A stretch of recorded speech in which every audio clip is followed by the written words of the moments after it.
Baik, kita lanjutkan di video yang kedua ini. Mohon maaf tadi karena memang terjeda ya sampai 15 menit. Jadi untuk hal-hal yang perlu diperhatikan oleh kalian seperti yang telah Bapak jelaskan tadi, atau boleh dibaca di slide yang Bapak tampilkan di video tadi ya. Kemudian untuk riwayat pendidikan silahkan kalian baca saja ini ya, dari mulai SD, kemudian MTS, SMK, S1, S2 dan status ya. Untuk hari ini ya, Bapak kira tidak usah panjang lebar lah untuk masalah itu.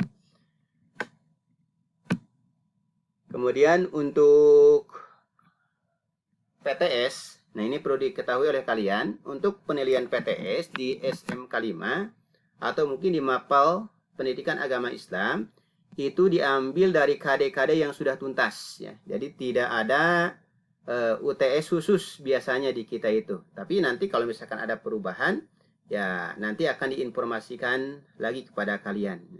Jadi untuk saat ini Bapak masih memegang kepada aturan penilaian tengah semester itu diambil dari KD-KD yang sudah tuntas. Misalkan KD 3.1 tentang pentingnya mentaati aturan, itu sudah tuntas. Kalian sudah tuntas semuanya, ulangannya sudah tuntas, tugasnya sudah tuntas, kehadirannya juga bagus, maka di sanalah muncul nilai PTS ya. Jadi tidak ada PTS khusus, atau mungkin nanti ada soal-soal latihan, ya itu pun termasuk ke dalam penilaian PTS ya.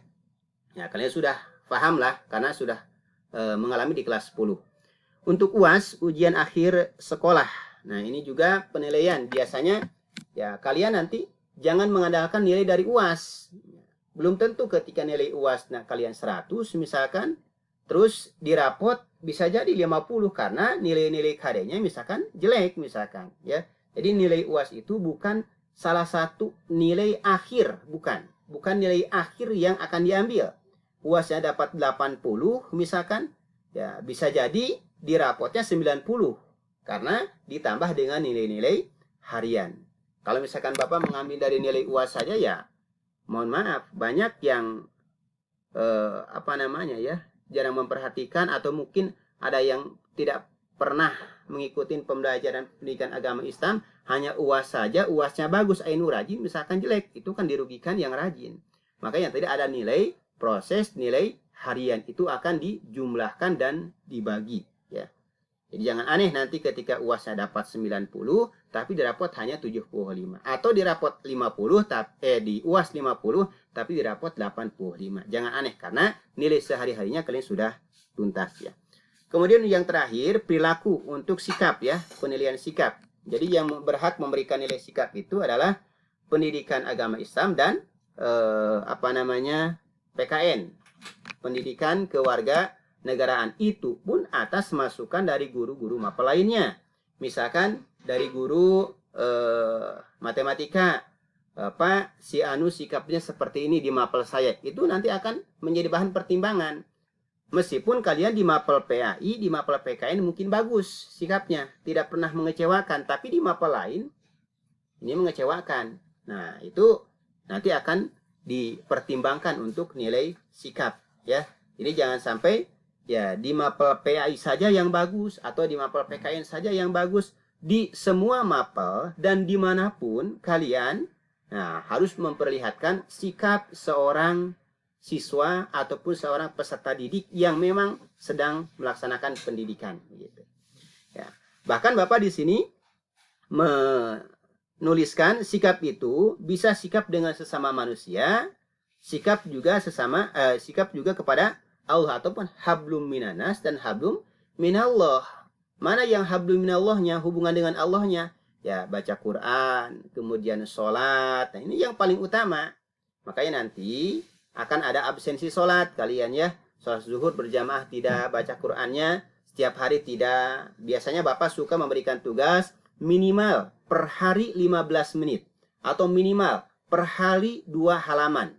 Itu suka ada lembar yang harus diisi dan ditandatangani oleh orang tua kalian ya, yang sudah seperti itu. Ini untuk ngontrol saja apakah kalian baca Quran tidak, karena khawatir kalau misalkan tidak ada tugas membaca Al-Quran, kalian sibuk dengan tugas-tugas yang lain sementara Quran tidak terbaca.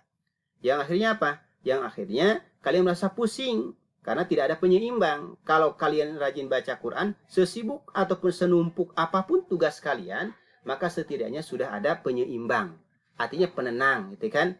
Ya, orang baca Al-Quran itu insya Allah akan tenang. Beda dengan orang yang jarang baca Al-Quran, gitu kan? Kadang-kadang kita bingung, tugas banyak, nu mana heulan anu kudu dikerjakeun, gitu kan? Nah, makanya cobalah diseimbangi dengan ayat-ayat Allah Subhanahu wa taala, ya. Nah, bahkan syukur-syukur kalau misalkan kalian rajin tahajud, rajin duha, atau mungkin aktivitas-aktivitas keagamaan yang lainnya, itu harus disisihkan. Belajar menyisihkan. Jadi jangan sampai waktu itu habis dipakai mengerjakan tugas-tugas yang hanya mengambil nilai berupa angka saja, gitu. Sementara nilai-nilai rohaninya yang menjadikan kalian tenang itu tidak diperhatikan.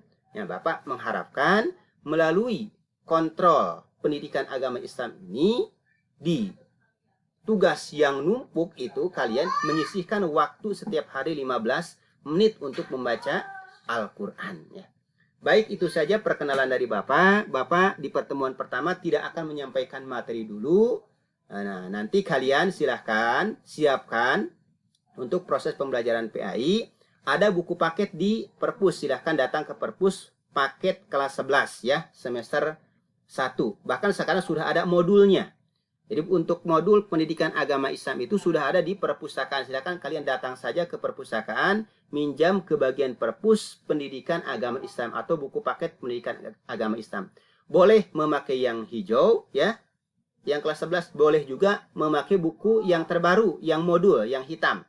Itu sama-sama saja. Atau boleh kedua-duanya. Tinggal datang saja ke perpustakaan ya.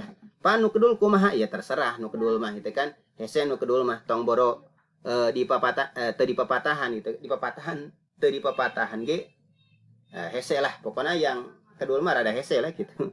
Nah, baik itu saja perkenalan dari Bapak. Terima kasih untuk materi pertama ini. Bapak tidak menyampaikan materi ya. Pertemuan pertama juga tidak menuntut tugas pada kalian, hanya sebatas perkenalan saja ya.